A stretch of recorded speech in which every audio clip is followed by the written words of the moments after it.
안녕하세요. 오늘은 기도를 해서 응답을 받은 글에 대한 글을 4개인가 읽어드릴게요. 예, 제가 읽었던 책에 있었던 글을 제가 적어 놓았던 겁니다. 예수 안에는 응답이 있습니다. 예수님께서는 오늘 아버지여 내 말을 들으신 것을 감사하나이다. 하나님 아버지께서 자신의 말을 들으셨다고 말씀하셨습니다. 이는 응답을 받았다는 것을 뜻합니다.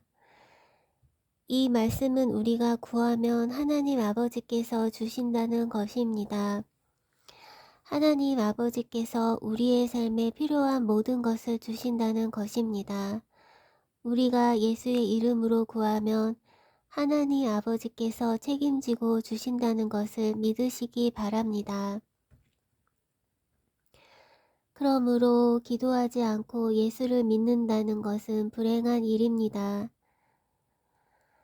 미국 매사추세츠 주의 시골에 용접공이 있었습니다.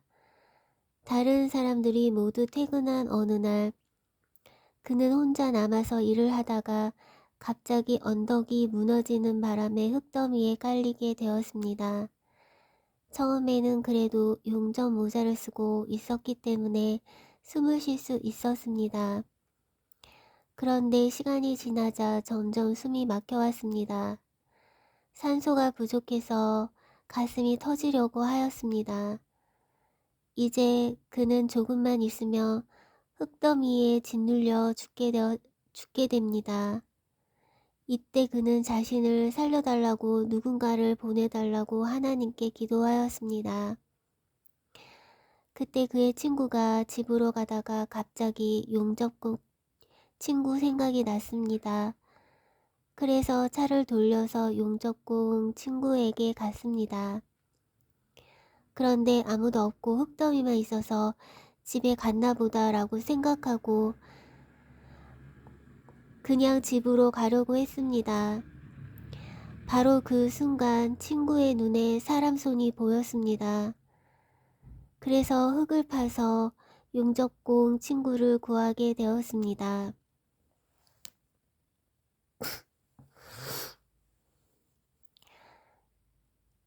옛날 독일에 고불이라는 사람이 있었는데 매우 가난하게 살았습니다. 집 월세가 밀리자 집주인이 집을 나가라고 했습니다. 고불은 나가서 돈을 마련해 볼 테니 조금만 기다려 달라고 집주인에게 애원했습니다. 그러나 집주인은 고불의 애원을 거절했습니다. 그래서 고불은 눈물을 흘리고 있었습니다. 그때 고불의 귀에 교회 종소리가 들렸습니다. 고불은 기도해야겠다는 생각이 들어서 가족을 모아서 기도를 시작했습니다.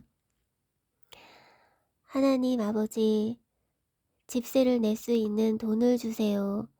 라고 기도를 한 후 찬송을 부르는데 밖에서 창문을 똑똑하고 두드리는 소리가 들렸습니다. 창문을 열어보니 까마귀가 부리로 창문을 쪼고 있었는데 입에 무엇인가가 물려 있었습니다. 얼마 전 고불이 살고 있는 작은 도시에 수상이 왔다가 반지를 잃어버렸는데 그 까마귀가 잃어버린 수상의 반지를 물고 온 것입니다.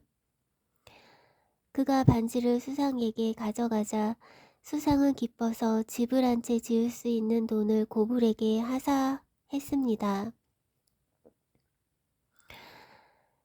이것은 역사적인 사실입니다. 이렇듯 기도에는 응답이 있습니다. 우리가 기도하면 역사가 일어납니다. 예수 안에 응답이 있음을 믿으시기 바랍니다. 기도하지 않는 사람은 참으로 불행한 사람입니다. 기도 없이 신앙생활을 하는 사람은 참으로 불쌍한 사람입니다. 우리가 기도하며 응답이 오고 질병도 치유됩니다. 불행한 사람이 행복하게 되는 역사도 일어납니다. 김용환 목사의 행복의 시작 예수 그리스도 책에서.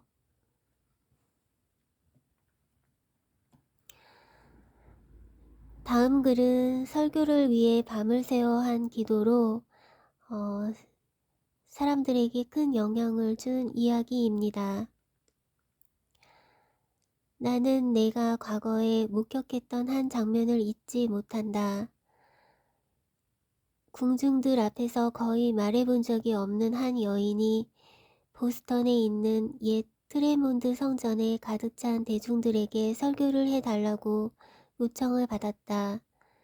그 교회에 모인 청중들은 수적으로 엄청났다. 그 여인은 청중을 조용히 경청하게 만들고 감동을 주었고 녹아지게 하여 사로잡았다. 마침내는 눈물이 쏟아져 내리게 했다. 그 많은 사람들을 감동시킨 것은 건전한 것이었을 뿐 아니라 지속적인 것이었다.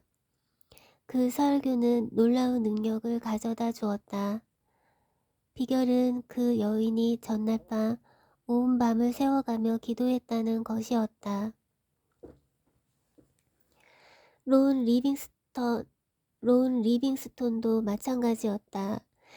리빙스톤도 기도와 영적 교제로 한 밤을 새우고 쇼트 지방 키르크에서 설교했는데 큰 능력이 임해서 500명이나 회개했고 많은 사람들이 그 설교를 통해 영적으로 크게 성장했다고 한다. 다음 글은 윤 사무엘 목사의 임마누엘 하나님 책에 있는 글입니다. 조지 뮬러 목사에 대한 이야기입니다. 예, 유명하신 분이죠. 조지 뮬러 그는 1085년에 태어나서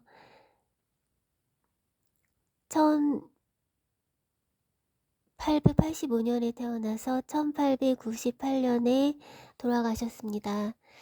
영국 런던에서 활동한 고아의 아버지며 오직 기도의 응답으로 날마다 수많은 고아를 먹인 자선 사역가입니다. 생애 5만 번이나 기도의 응답을 받은 체험이 있는 분입니다.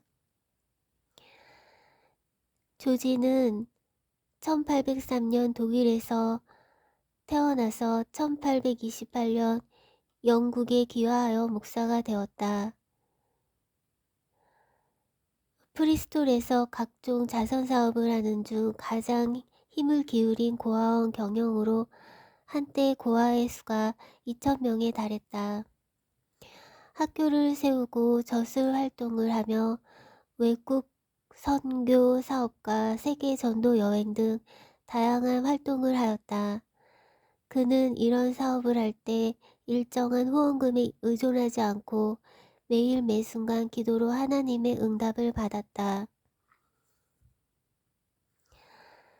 내일 일을 위하여 염려하지 말라는 성경 말씀을 그대로 믿고 살았으며 하나님께서는 필요한 것을 꼭 주신다고 확신하고 이 정신에 의하여 신앙과 기도의 일생을 보냈다. 그는 기도의 일기를 만들어 언제 기도하고 언제 응답받았는지를 꼭 기록해 두었다. 약 5만 번의 기도 응답을 적고 있다. 1989년 3월 밀러의 보고서를 읽은 한 사람이 감동하여 자기 여동생이 가지고 있는 값비싼 보석, 금사슬, 금팔찌, 가락지를 밀러의 고아원에 기부하게 해달라고 혼자 기도하고 있는데 그 여동생이 자발적으로 그것들을 밀러 사업에 기증하였다.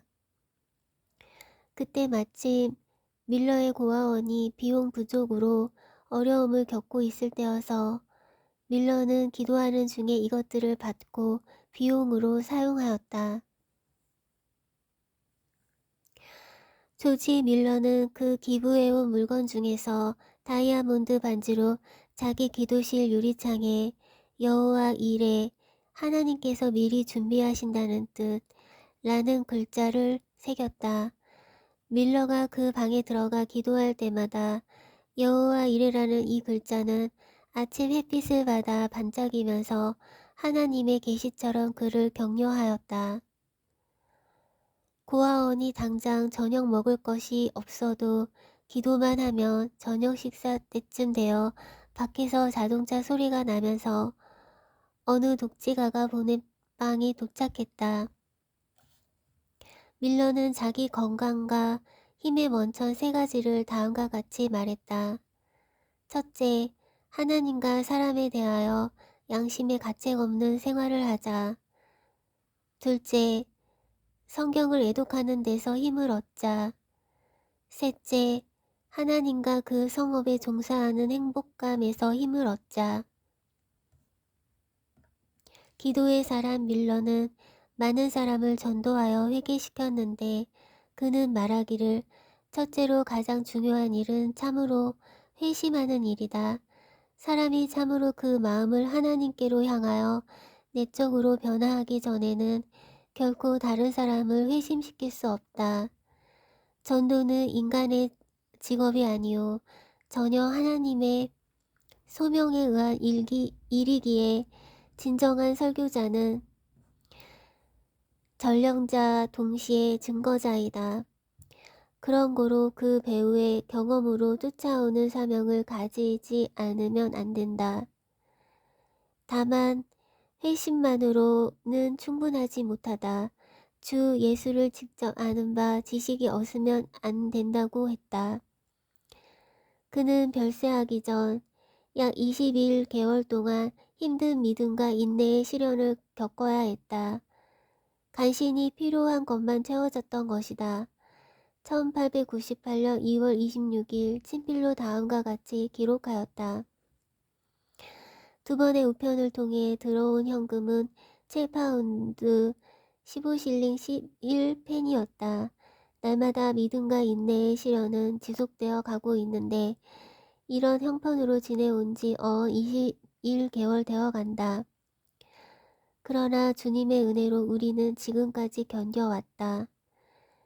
별세하기 일주일 전에 고 ECS라는 부인의 유산 일부인 거근 1427파운드 1실링 7페니가 들어와 그래도 마음 편하게 숨을 거둘 수 있었다.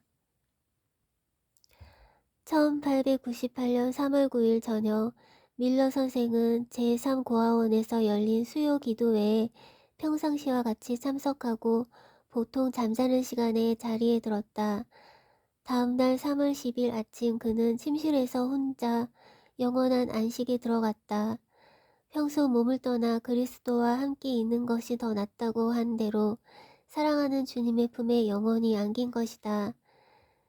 장례 행렬에는 수많은 가난한 사람들과 과거 은택을 입은 고아 출신들이 절규의 기도와 눈물을 뿌리며 영구차를 따랐고 영국기는 반대로 개항되었다. 그의 유해는 아르노 계곡 묘지에 있는 첫 번째 부인과 두 번째 부인의 묘에 합장되었다. 임마누엘 하나님 윤 사무엘 저서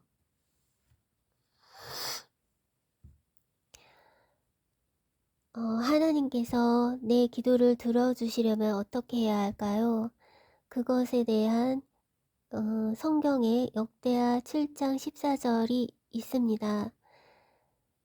내 이름으로 일컫는 내 백성이 그들의 악한 길에서 떠나 스스로 낮추고 기도하여 내 얼굴을 찾으면 내가 하늘에서 듣고 그들의 죄를 사하고 그들의 땅을 고칠지라 이렇게 쓰여 있습니다. 하나님의 백성이 그분과의 올바른 관계를 유지하고 그분으로부터 도움을 받기 위해서는 네 가지 필요한 요구 조건이 여기에 있는 것입니다. 첫째는 스스로 겸손하고, 둘째는 기도하여, 셋째는 하나님의 얼굴을 찾고, 넷째는 자기들의 악한 길에서 떠나는 것입니다.